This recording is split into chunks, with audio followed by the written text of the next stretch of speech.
Hello, how are you? How do you feel? My name is Natasha. Thanks for watching my video. I love you. Mwah.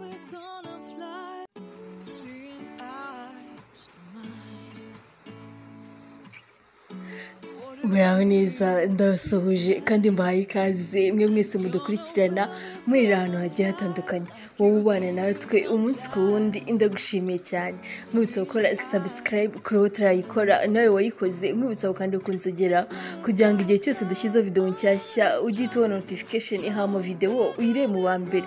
Uyu munsi rero nje kubabwira ibintu byiza kandi by'ubwenge. Ndabizi yuko abantu benshi babikoraga mu kigare batazi ubusobanuro bwabyo, batazi n'icyo bavuze, ugasanga abashuti bawe barabikora, abo mukorana, abo mugendana, ariko mu by'ukuri nawe ukumva waratanzwe kuba utabikora, ukabikora uko nguko nyine ari ikigare. Ariko uyu munsi ntunge kure kandi ntuntenguhe, ubundi nkungure ubumenyi utarozi.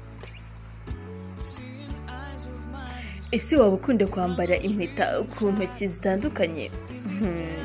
Dore ubusobanuro bwazo bitewe n'urutoki yambayeho.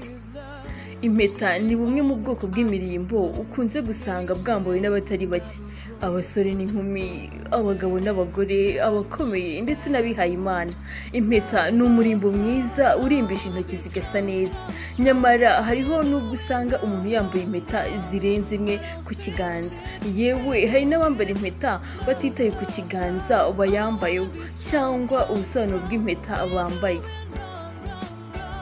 Ubusanzwe ibiganza byombi bifite ubusobanuro buhambaye cyangwa se ubusobanuro buhabanye mu buryo bujyanye n'imikorere n'imitekerereze ya muntu. Abahanga rero mu mitekerereze ya muntu bavuga ko ukuboko kw'iburyo kwerekana imbaraga, umurava, ndetse ukuboko kw'ibumoso ko kukaba kugaragaza imitekerereze n'umutwe. Ibi bigaragaza imitekerereze ndetse n'imyemerere ya muntu.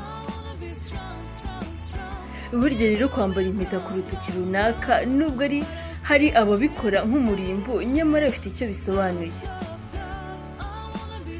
Tugiye guhera kuri rimwe ku bantu bambara impeta ku gahera, agatoki gatoya muri zose. Kwambara impeta ku gatoki gato k'ikiganza, kwambara impeta kuri uru rutoki bigaragaza kubana n'abandi. Uru rutoki rugereranywa n'umubumbe wa Mercure. Kenshi umuntu yambara impeta kuri uru rutoki agamije yuko abantu bayibona, ndetse agamije no kubereka ko afite ubuhanga budasanzwe mu gukora ibintu binyuranye. Kabiri turasanga urutoki rwa kane, umukubitarukoko. Uru ni rwo rutoki abantu bambaraho impeta ya mariage, bitewe n'uko uru rutoki rufatanye n'umutsi ujyana amaraso ku mutima. Uru rutoki rugaragaza urukundo ndetse n'ubwiza no kuba uri mu rukundo. Ku bijyanye n'imibumbe, uru rutoki rugereranywa n'isi n'ukwezi. Kwambara impeta kuri uru rutoki bigaragaza guhanga udushya n'ubwiza ndetse umubano uganisha ku rukundo. Impeta igira ubusobanuro mu gihe yambawe ku kuboko kw'iburyo. Iyo mpeta yambaye ku kuboko kw'ibumoso bigaragaza inshingano. Ngira ngo mwabyumvise, iyi mpeta igira ubusobanuro iyo yambawe ku kuboko kw'iburyo, ariko iyo yambaye ku kuboko kw'ibumoso bigaragaza inshingano. Gatatu turasanga kwambara impeta kuri musumba zose. Uru rutoki rurerure gusumba izindi ruragaragara cyane. Kwambara impeta kuri uru rutoki bigaragaza ko umuntu ari wenyine kandi yifuza ko hari uwo bafatanya ubuzima, kandi nanone bigaragaza ko umuntu asumba abandi. Ku bijyanye n'imibumbe, uru rutoki rukaba rugereranywa n'umubumbe wa Saturn. Kane turahasanga mukuru wa meme.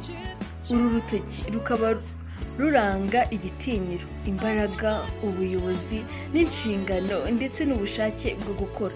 Iyi myemerere ngo ifite inkomoko kera cyane kuko abami bakundaga kwambara impeta kuri uru rutoki.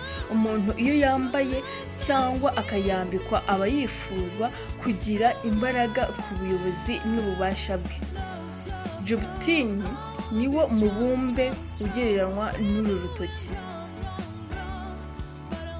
Gatanu meme. Igikumwe. Kwambara impeta kuri urutoki rw'igikumwe bifite ubusobanuro bw'imibanire kandi bikagaragaza ko uba ufite icyo ushaka guhindura mu buzima bwawe. Mu gihe wambaye impeta ku gikumwe bisobanuye ko uba ushaka kwerekana ko ushaka kugaragaza impinduka mu buzima.